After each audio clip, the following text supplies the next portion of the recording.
Bismillahirrahmanirrahim.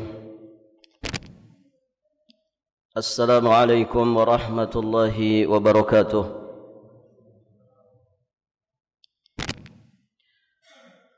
Alhamdulillahilladzi arsala rasulahu bil huda wa dinil haqq liyudhhirahu 'ala ad-dini kullih wa kafa billahi shahida.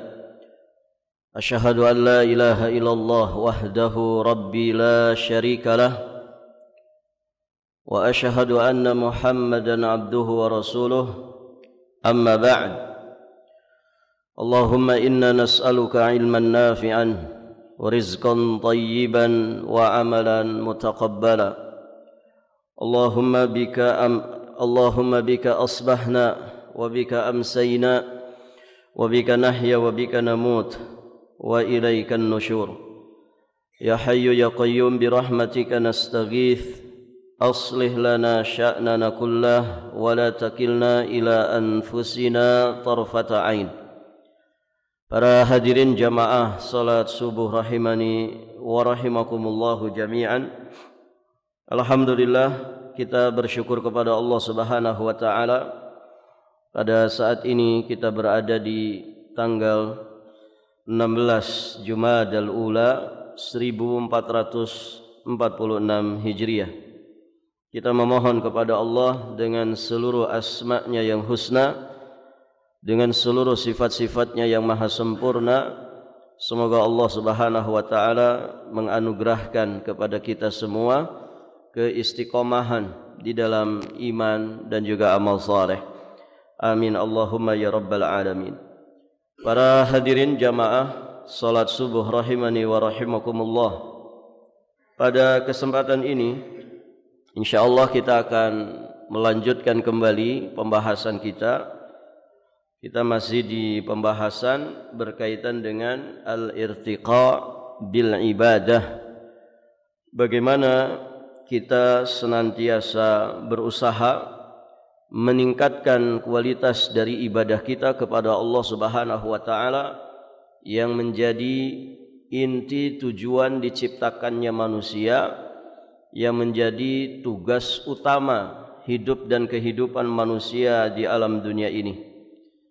Muqaddimah dari pembahasan ini sudah kita sampaikan di bulan lalu.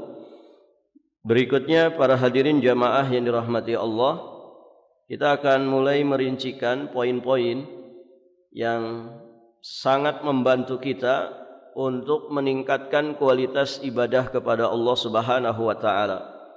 Tentu dengan harapan besar ya kita mendapatkan kualitas ibadah yang terbaik dan mendapatkan limpahan pahala yang terbesar di sisi Allah Subhanahu wa taala, sehingga setidak-tidaknya kita memiliki bekal yang cukup untuk di kehidupan akhirat kita, sehingga kita selamat dari siksa api neraka dan bisa mendapatkan surga Allah Subhanahu wa taala. Baik, para hadirin jamaah yang dirahmati Allah. Poin pertama ya di antara perkara yang dapat meningkatkan kualitas ibadah kita di sisi Allah adalah al-ikhlas wal ittiba'. Ikhlas dan ittiba', yakni mengikuti petunjuk sunnah dari sunnah Rasulullah sallallahu alaihi wa alihi wasallam. Para hadirin jamaah rahimani wa rahimakumullah, dua perkara ini menjadi tonggak asasi dalam amalan soleh yang dilakukan oleh seorang hamba. Dan para ulama ketika menjelaskan segala sesuatu dari amal ibadah, jenis apapun, ibadah sesederhana apapun, apalagi ibadah-ibadah besar, maka dua hal mendasar ini selalu dibahas pertama kali. Karena hadirin jamaah yang dirahmati Allah, dua perkara ini merupakan syarat diterimanya amal soleh di sisi Allah Subhanahu wa taala. Makanya hadirin jamaah yang dirahmati Allah, dua perkara ini, al-ikhlas wal mutaba'ah, itu merupakan aplikasi dari dua kalimat syahadat. yang kita ikrarkan, yang menjadi rukun Islam pertama.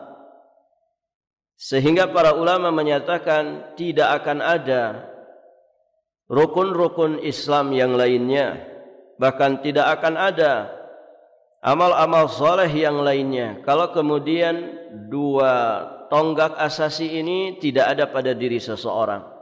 Sekadar dengan kualitas dua perkara ini pada diri seseorang, maka sekadar itu pula dia mampu membangun bangunan Islam di atas keduanya. Baik, para jamaah yang dirahmati Allah. Jadi dia seperti pondasi dari bangunan Islam kita. Orang yang akil, kata Imam Ibnu Qayyim Al-Jauziyah alaihi rahmatullah, yang didahului oleh gurunya Syekhul Islam Ibnu Taimiyah alaihi rahmatullah, bahwa orang yang arif, orang yang akil, orang yang berakal, orang yang cerdas, maka ketika dia ingin membangun satu bangunan, dia akan memperhatikan terlebih dahulu kualitas pondasinya. Jika pondasinya itu kokoh, hadirin jamaah yang dirahmati Allah, maka bangunan setinggi apapun dengan mudah dia bisa membangun di atas pondasi yang kokoh itu. Bahkan ketika terjadi kerusakan, ketika sudah membangun bangunan di atas pondasi kokoh ini, kemudian ada kerusakan pada bangunan yang ditinggikan tersebut. Mungkin kita membangun misalnya 20 tingkat, ada kerusakan di tingkat 10, maka dengan sangat mudah diperbaiki. Namun hadirin jamaah yang dirahmati Allah, pondasi yang sangat lemah, tentu bangunan setinggi apapun yang dibangun di atasnya tidak akan kokoh. Dia akan sangat rapuh dan mudah runtuh. Kemudian ketika terjadi kerusakan pun, hadirin jamaah yang dirahmati Allah, maka pembenahan yang ada tidak bermanfaat karena memang pondasinya rapuh. Maka hadirin jamaah yang dirahmati Allah, itulah dua kalimat syahadat yang diaplikasikan di dalam keikhlasan dan juga mutabaah kita. Jika ini kuat, maka bangunan Islam setinggi apapun, semewah dan semegah apapun akan berdiri kokoh di atasnya. Ada kerusakan sedikit akan begitu mudah diperbaiki karena pondasinya yang sangat kuat. Hadirin jamaah yang dirahmati Allah, maka di surat Al-Kahfi ayat 110 Allah Subhanahu wa taala berfirman, "Faman kana yarju liqa'a rabbih falyamal amalan salihan wala yusyrik bi ibadati rabbih ahada." Allah Subhanahu wa taala berfirman, barang siapa yang mengharap perjumpaan dengan Rabb-Nya, perjumpaan yang dimaksud adalah perjumpaan yang menghasilkan ridha Allah Subhanahu wa taala, perjumpaan yang selamat dari murka Allah Subhanahu wa taala, perjumpaan yang mengantarkan kita ke surga Allah Subhanahu wa taala dengan selamat. Nah, kata Allah, siapa yang mengharap perjumpaan dengan Rabb-Nya, falyamal amalan salihah, maka hendaklah dia mengerjakan amal saleh. Kemudian wala yusyrik bi ibadati rabbih ahada, dan janganlah dia mempersekutukan seorang pun di dalam beribadah kepada Rabb-Nya. Hadirin jamaah yang dirahmati Allah, ayat ini, surat Al-Kahfi ayat 110 ini seringkali dijadikan dasar dan dalil tentang wajibnya dua perkara yang asas ini, yakni kewajiban ikhlas, kemudian kewajiban mengikuti petunjuk Rasulullah sallallahu alaihi wasallam. Karena dua perkara inilah yang menjadikan ibadah kita diterima dan kita selamat ketika berjumpa dengan Allah. Syarat keikhlasan ini terkandung di dalam kalimat wala yusyrik bi ibadati rabbih ahada. Janganlah dia berbuat syirik di dalam beribadah kepada Rabb-Nya. Jangan mempersekutukan seorang pun di dalam beribadah kepada Rabb-Nya. Lawan dari syirik adalah ikhlas. Lawan dari syirik adalah tauhid. Berarti jika ingin berjumpa dengan Allah dalam keadaan selamat, dalam keadaan diridhai, maka jangan membawa dosa syirik. Alias apa? Kita membawa bekal tauhid, membawa keikhlasan, membawa kemurnian di dalam peribadatan kepadanya. Kemudian syarat mutaba'ah ada pada kalimat falyamal amalan salihah, maka hendaklah dia beramal saleh. Ya, para ulama menegaskan satu amalan tidaklah disebut dengan amalan yang saleh kecuali cocok sesuai dengan tuntunan sunnah Rasulullah sallallahu alaihi wasallam.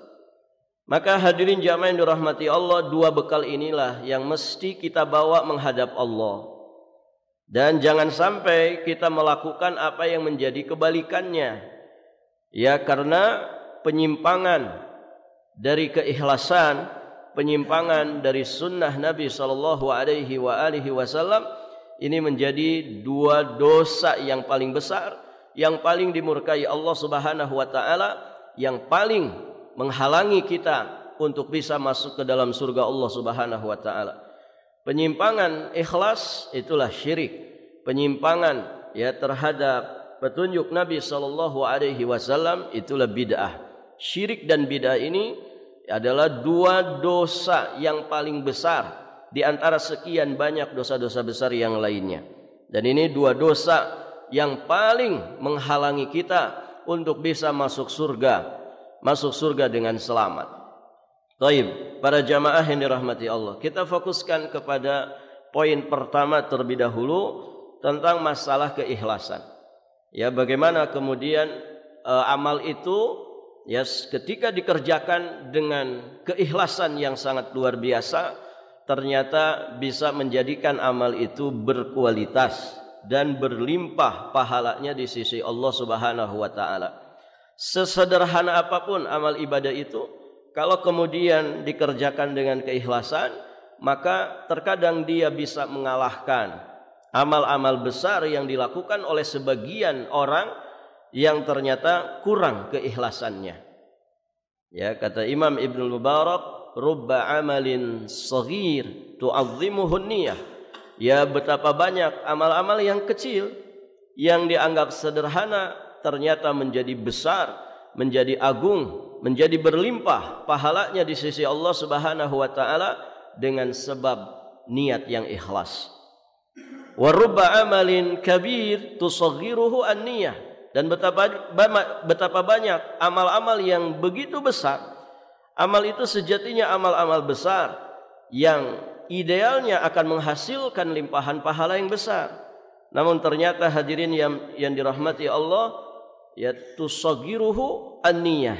Ternyata amal itu menjadi kecil sekali dalam pandangan Allah Subhanahu wa taala gara-gara niat yang tidak ikhlas. Maka para hadirin jamaah yang dirahmati Allah, Allah Subhanahu wa taala berfirman di surat Al-Baqarah ayat 261. Kata Allah, wallahu yudhaifu liman yasha. Allah Subhanahu wa taala melipat gandakan ganjaran bagi siapa saja yang dikehendaki. Ya, seorang muslim itu minim-minimnya kalau dia melakukan satu kebaikan, maka pahalanya dilipat gandakan menjadi 10 kebaikan. Begitu kan? Beda dengan perbuatan dosa. Perbuatan dosa itu tidak dilipat gandakan. Namun kadarnya bisa besar. Ya, bisa menjadi perkara besar. Ya, tergantung dosa apa yang dia kerjakan. Tapi pelipatan itu hanya ada pada pahala kebaikan. Maka dari kasih sayang Allah ini kepada kita, seharusnya kita lebih mudah masuk ke dalam surga Allah Subhanahu wa taala daripada masuk neraka. Ya, karena satu kebaikan minim-minimnya dilipat gandakan menjadi 10. Sedangkan satu keburukan, ya maka dia akan dianggap satu dosa, ya dari satu keburukan. Dari satu keburukan itu. Nah, hadirin jamaah yang dirahmati Allah, Allah melipat gandakan ganjaran bagi siapa saja yang dikehendakinya. Kata Imam Ibnu Katsir ketika menjelaskan ayat ini, ai bihasabi ikhlasihi fi amalih. Hal itu berdasarkan keikhlasannya di dalam beramal. Jadi pelipat gandaan pahala, pelipat gandaan ganjaran dari satu kebaikan itu ternyata sangat bergantung kepada kualitas keikhlasannya. Baik, tadi kita sampaikan bahwa asalnya seorang mukmin itu ketika melakukan satu kebaikan minimalnya 10 kali lipat pahala kebaikan yang diberikan Allah Subhanahu wa taala kepada dirinya. Dan ini berdasarkan sabda Nabi sallallahu alaihi wasallam di dalam Sahih Al-Bukhari dari sahabat yang mulia Abu Hurairah radhiyallahu taala anhu. Kata Nabi, "Idza ahsana ahadukum islamahu fa kullu hasanatin ya'maluha tuktabu lahu bi asyri amsalha ila 700 dhi'fin wa kullu sayyi'atin ya'maluha tuktabu lahu bimithliha." Kata Nabi sallallahu alaihi wasallam, jika salah seorang dari kalian telah mengahsankan keislamannya, maksudnya dia memperindah, memperbagus kualitas keislamannya, maka kata Nabi sallallahu alaihi wasallam, setiap kebaikan yang diamalkannya akan dicatat baginya dengan 10 kali lipat sampai 700 kali lipat. Baik. Namun kata Nabi sallallahu alaihi wasallam, wa kullu sayyi'atin, dan setiap kejelekan yang dia kerjakan akan dicatat baginya satu kejelekan yang semisal. Baik, para jamaah yang dirahmati Allah. Jadi kalau Islam kita bagus, minim-minimnya dapat 10 dari satu kebaikan. Bahkan ini bisa dilipatkan menjadi 700 kali lipat. Berarti semakin berkualitas lagi keislaman kita, maka semakin berlipat lagi pahalanya. Bahkan dikatakan ila adhafin katsirah, lebih banyak lagi ya lipatan-lipatan pahalanya. Artinya bisa pahalanya itu tidak terhingga. Ya seperti apa Pak? Pahala yang tidak ada batasnya, yang tidak disebutkan kadar jumlah pahalanya. Contohnya apa? Ibadah puasa kan? As-siyamu ya li, as-saumu li, ya puasa itu adalah untukku, wa ana adzibih. Ya, kata Allah dalam hadis qudsi, ya puasa itu untuk diriku dan akulah yang akan memberikan pahala ya terhadap ibadah puasa tersebut bagi siapapun yang melakukannya. Baik para jamaah, dan ternyata rahasianya kenapa puasa itu tidak disebutkan ya pahalanya 10, 20, ya 700, jadi disebutkan angkanya. Ternyata rahasianya karena puasa itu isinya kesabaran. Dari awal sampai akhir isinya kesabaran, kan begitu. Sabar melaksanakan yang baik-baik, sabar ya menjaga ya segala sesuatu yang diharamkan dari dosa-dosa dan maksiat. Kemudian sabar ya atas sesuatu yang mungkin menjadi tidak nyaman di saat orang itu menjalani puasa. Ya musibah lapar jelas, musibah haus, lemah, lesu, lelah, hadirin jamaah yang dirahmati Allah. Maka ketika puasa itu mengumpulkan seluruh jenis kesabaran, ya, berarti pahalanya adalah pahala sabar. Pahala sabar disebutkan di dalam Al-Quran, innama yuwaffas sabirun ajrahum bighairi hisab. Ya, sesungguhnya hanyalah orang-orang yang bersabar yang pahalanya itu disempurnakan tanpa batasan hitungan. Baik, para jamaah yang dirahmati Allah Subhanahu wa taala. Nah, itulah amal-amalan lipat gandaan pahala yang akan diberikan oleh Allah Subhanahu wa taala kepada orang-orang yang punya kualitas keislaman. Nah, Imam Ibn Rajab Al-Hambali alaihi rahmatullah dalam kitabnya Jami'ul Ulum wal Hikam, ketika menjelaskan hadis ini, beliau sampaikan bahwa pelipat gandaan pahala kebaikan dengan 10 kali lipat ini sesuatu yang pasti didapat oleh siapa? Ya, oleh mereka yang mengahsankan keislamannya. selalu berupaya meningkatkan kualitas keislamannya, yang baik iman dan Islamnya. Sedangkan tambahan lebih dari itu, tambahan lebih dari 10 kali lipat pahala kebaikan, kata Imam Ibn Rajab, itu tergantung pada nilai kualitas keislaman seseorang, nilai keikhlasan seseorang di dalam niatnya ketika dia melakukan amal soleh tersebut. Dan juga hadirin jamaah yang dirahmati Allah, bagaimana ahamiyat amalan dan juga keutamaan daripada amalan tersebut, urgensi daripada amalan dan juga keutamaannya. Karena al-a'mal tatafadul, ya, amal itu kan bertingkat-tingkat fadilahnya.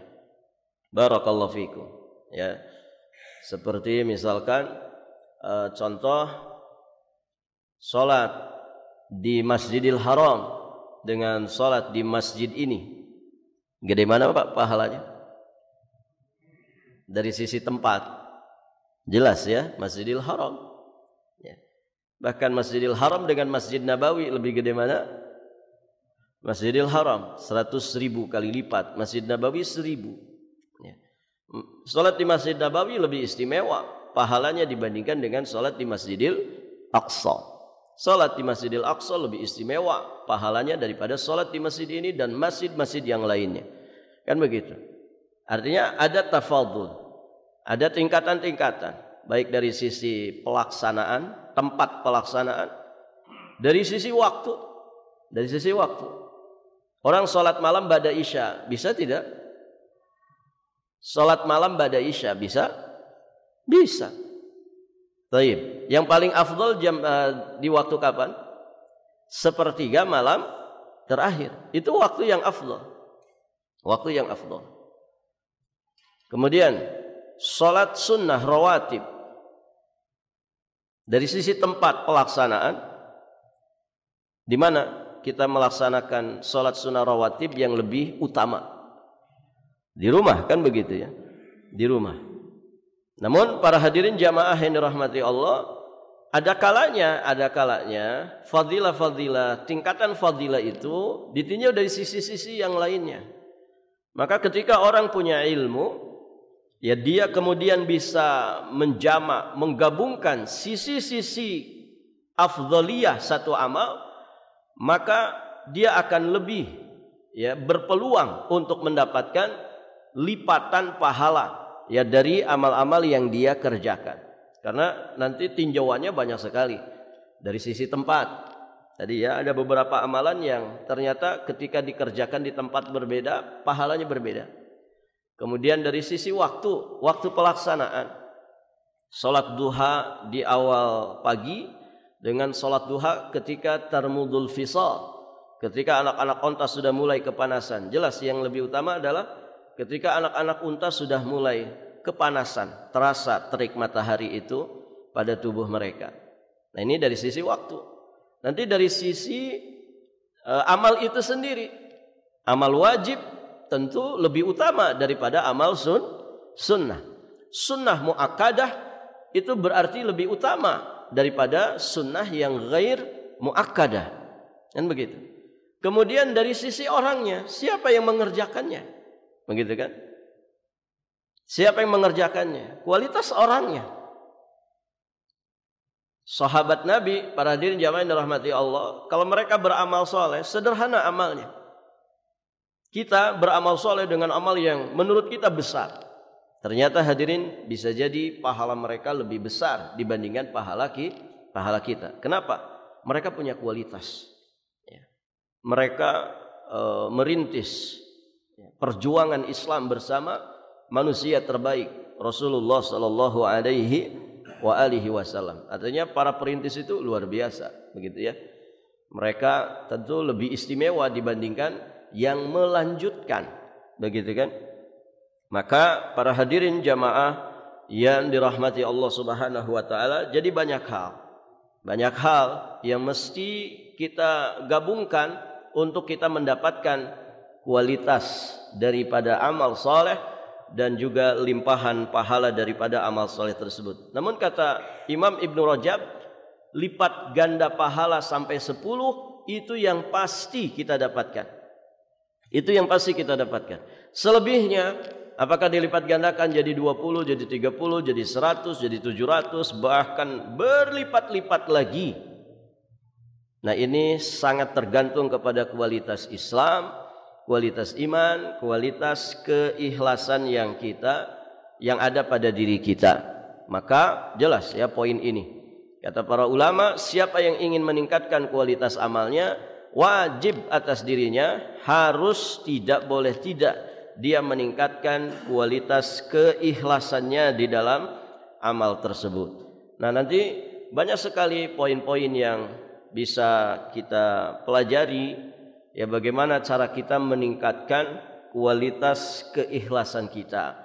Karena hadirin jamaah yang dirahmati Allah, di masa-masa seperti ini tentu godaan untuk tidak ikhlas itu begitu besar.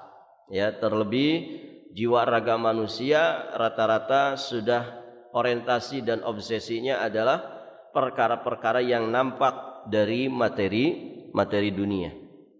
Maka godaan untuk pamer itu sangat besar, begitu ya. Barakallahu fikum. Ya, orang ya sekarang ini segala diperhitungkan. Ya, ketika menguntungkan Anda bersama saya, ketika tidak menguntungkan mohon maaf, begitu ya. Segala sesuatu ditakar, diukur ya hanya dengan materi-materi dunia. Barakallahu fikum.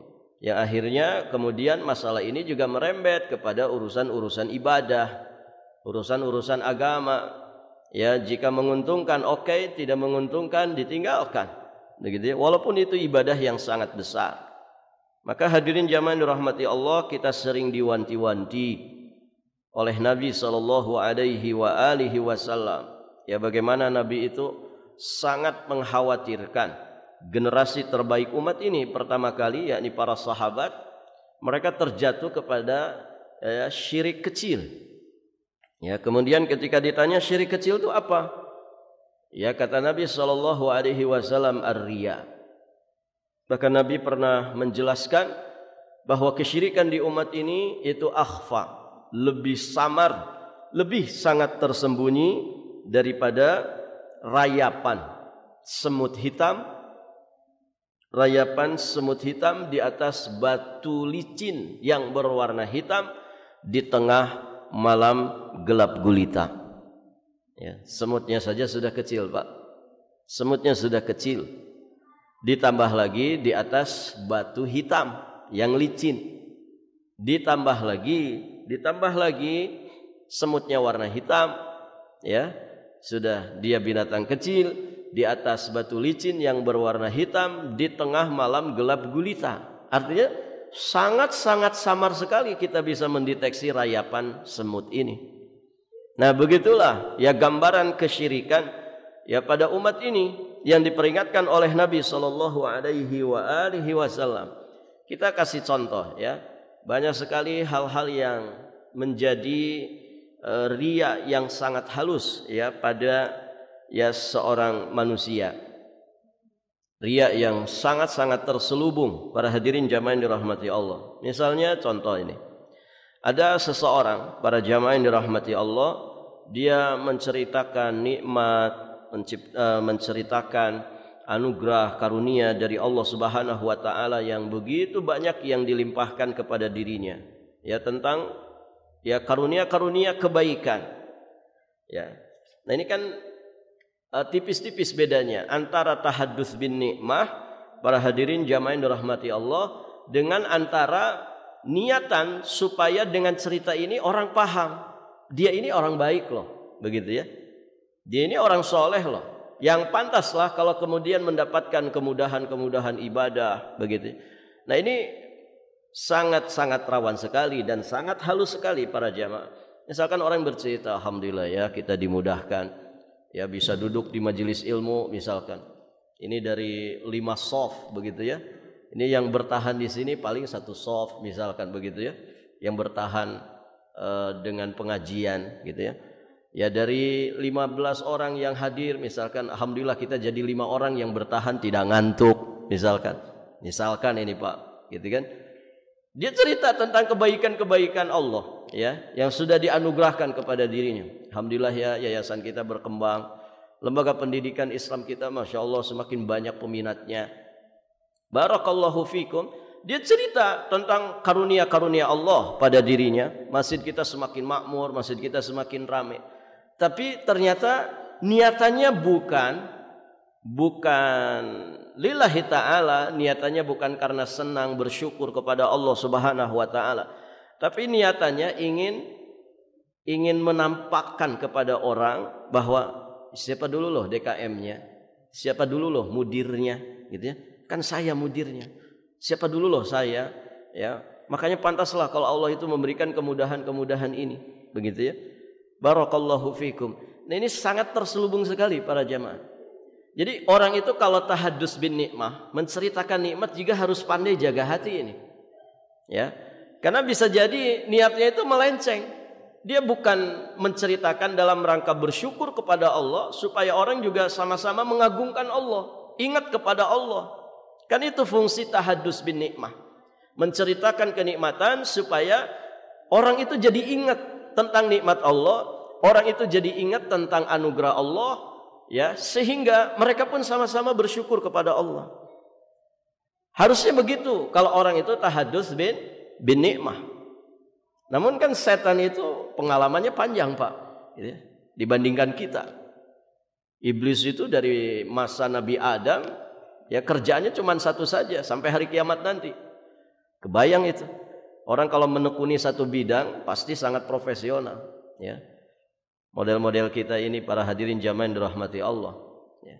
Entah mungkin digodanya sama iblis yang kemarin sore dilatih mungkin ya, setan yang kemarin sore dilatih. Kalau iblis yang dulu goda Nabi Adam itu Allahu alam sekarang sedang menggoda siapa? Gitu ya. Artinya itu kan kelas tingginya, dedengkotnya. Baik, para jamaah yang dirahmati Allah, mereka sangat berpengalaman. Niat-niat terselubung ini, ya, ini begitu tipis, begitu tipis. Maka, ya tentu ini menjadi muhasabah bagi kita. Silakan tahadus bin nikmah, iya. Karena itu pun diperintahkan wa amma bi ni'mati rabbika fahaddits. Tapi kendalikan hati. Jangan sampai salah niat ketika tahadus bin nikmah. Dia tahadus bin nikmah tapi bukan dalam rangka bersyukur. Bukan dalam rangka mengingatkan orang tentang keagungan, kemahabesaran Allah. Tapi justru ingin ya menjadikan dirinya itu semakin dipandang. Memang pantas, saya ini kan orang soleh, saya ini kan orang pintar, saya ini kan orang hebat, saya ini kan ahli di bidang saya, begitu ya.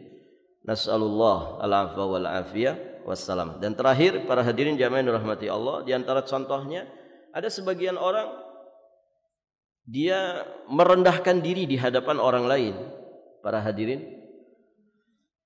Tapi niatnya riya. Niatnya riya.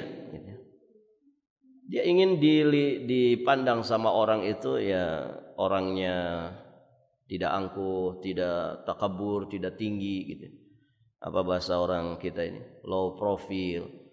Begitu kan?